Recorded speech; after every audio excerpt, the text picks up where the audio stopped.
to introduce each one of them.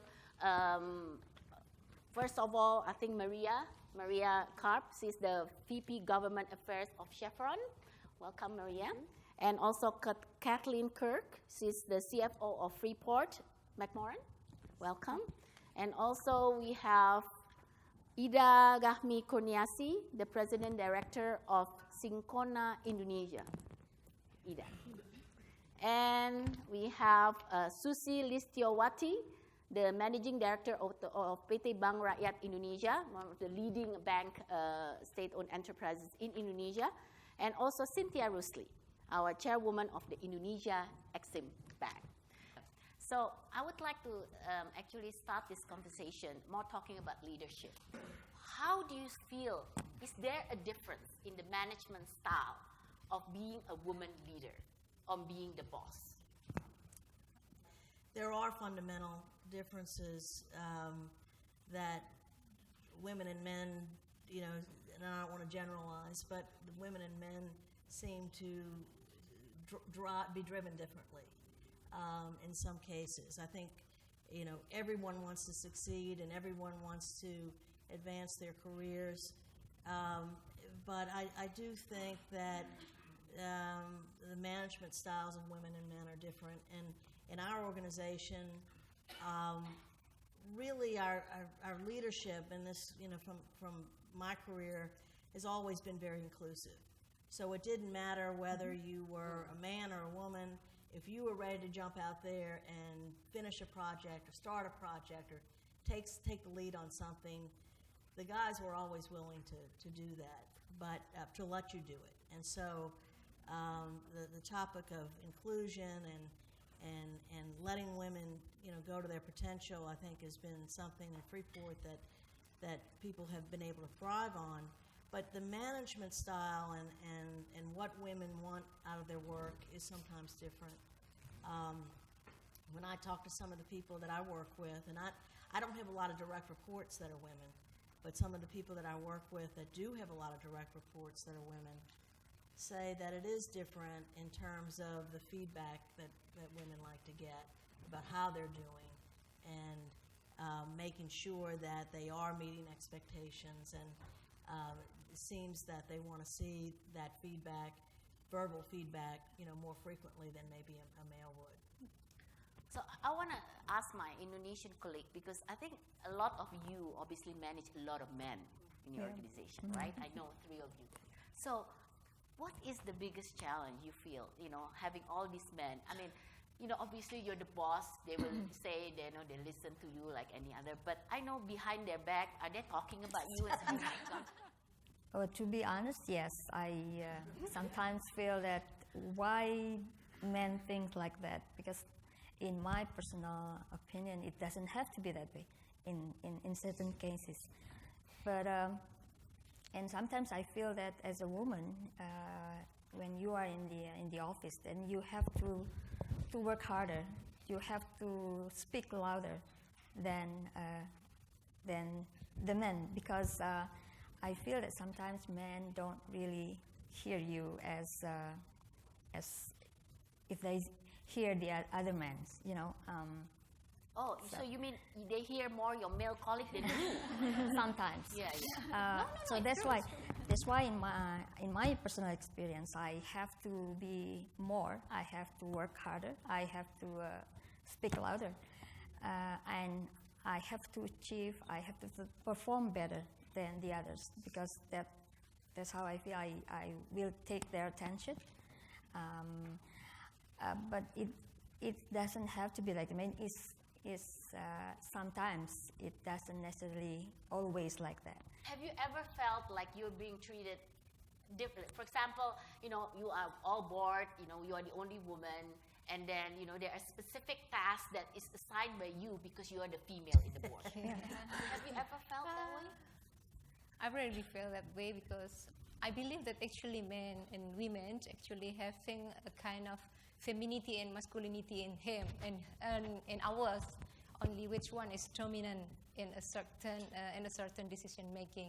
For example, I think that most of my subordinate thinks that the CEO should be a man, then they often say that when I ask him or ask her some question, they are, yes, pa. Yes, yes, sir. Things like that is often outspoken. Then I thought that they expect to have men, male boss. So they That's say the general. bapak, even Yeah, though they I are often been ibu called there. pa. Why it happened? And then secondly, the quality and moment that I feel it helped a lot in developing this career as we are multitasking. We have a capacity to be multitasking, then we can pay attention to a lot of things sometime at the same time. And then we also having a good listening quality. And then the other is pay attention to detail, as he said. Some subordinate may be impatient if we return what they are doing many times just because they are not accurate. So that, I think, the thing that make it different. The other thing is women like beauty. Then we like to beautify the office. We like to make our workers performing well and so on. So make a comfortable workspace will be part of the benefit. So what should we do? What should we do leading a company in terms of putting this gender equality in the workplace as an issue? I do think that you have to build a culture. You have to build a culture of diversity and inclusion in a company as a first step. Complementary to that is you have to have policies. Policies that don't allow discrimination, policies that allow employees to voice their opinions or voice their concerns. Once you get employees in, female employees in, then you have to look for, as you would with a male employee, development opportunities. And you have to provide them with training. And you also have to provide them with a support network. So at Chevron, for example, we have 12 different employee networks. One of them is focused on women. We also have them on veterans. We have them on XYZ, the millennials, and their peers. But I think you need a combination of factors to be brought together to really build a culture and an environment where people can thrive, women can thrive, succeed, and be promoted.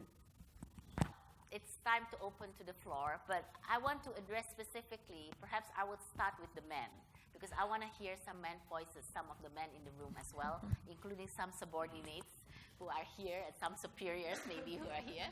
So can you raise your hand? What kind of quality of man that you are looking for? and not just the quality, the character on. It's this question is actually like how we as men now getting more understanding to the women as a boss, as a partner, or even maybe as a friend, or whatever the kind of the relationship. What kind of type or the character of man that the alpha I said that the alpha women look from the men, I think. Just, thank you very much. What type of quality of man that we are looking for? I don't think it's different for male or female worker that you would like to see. I think just to copy what Indra Nui of PepsiCo, there are 3 H. One is head, second is heart, and 3 is hand. So I think every situation. What's the third one? Hand. You know, your capability, Okay. your skills. Yeah. Your also being helpful, your heart, your sincerity, your genuine in working, so and also your brain. So I think that's those 3 aspects that you will need to see whether it's male worker or female worker. So you need to have a brain, you need to have the heart, and with no self-interest or hidden interest, and also you need to have the skills and capacity. So I think, irrespective whether you're male or female, for us, being a leader and you have the accountability as a top management, then you need to find a good, workforce for your team. Before wrapping up, I have 2 minutes. Wrapping up, perhaps some of you, what we wanted actually from this short conference is to see how we, from the Indonesian and US cooperation, can put this issue, how can we cooperate, how can we bring forward and not just finish in this conference to just share our experiences. So any of you could give us some, ideas on how do you see that we can collaborate in this issue? Well, you've got a built-in network in this group right now. I think that, I know that Wayne said that later today there's a networking session. I'd really encourage the Chamber, US-ASEAN Business Council, and some of the other associations that we have in this room to kind of help keep this network alive. Let's not let this conference just be one time only. Let's do it again. Good. So I will take up your offer. Okay. No, I agree with what Maria said, and also this education component. And I think that companies that are operating in Indonesia that have an international presence can bring some of the things that they've done in other locations to Indonesia, and that's one of the things that we're trying to do as a company. But it takes a lot of collaboration to see where the needs are and where the investments can get the best return. But Kathleen, I think you mentioned that in Indonesia you have female leaders, right? Yeah. Not as much. I mean, not as much as we have elsewhere. Okay, but you have some. Yeah. We have 124. We can build a network. So I will take up both of you offer and bring this to. How about you? I agree. That should be a network between the companies, whether it's state-owned, or private, or multinational companies, so that we can share the experience. And sometimes maybe we have to understand each other that what is implemented here may be not suitable to our place because of the background, say, the medium education in this field perhaps different from ours, but I think there should be a strong line that has to be, we are same at a certain point. For example, the willingness to give more chance for women to have a flexibility in working. Okay. I think in addition to networking, we should have a more concrete network, mentoring or coaching across. So that's what I was thinking as well. So monitoring cross, US Indonesia somehow, because we actually started mentoring Indonesia going abroad. So if that can somehow be linked, with the professional women in Indonesia and professional in the US, somehow we can link that. Yeah, so we have a specific targets of mentoring and who's doing what. Have a 3 or 4 women, in different sectors. I think that will be a good idea, so that we have maybe next year that when we have the next meeting, that we have a progress, and then we have a periodic review, or maybe every 3 months you have a conference call, and then you say about something, expectations, aspirations, just having a conversations, but it's direct and specific. So I think that's a good action plan for us. Yeah, I think I agree with the other ladies. We should continue this networking to be more concrete, into more specific targeted programs that can enhance empowering more women, especially in our own company.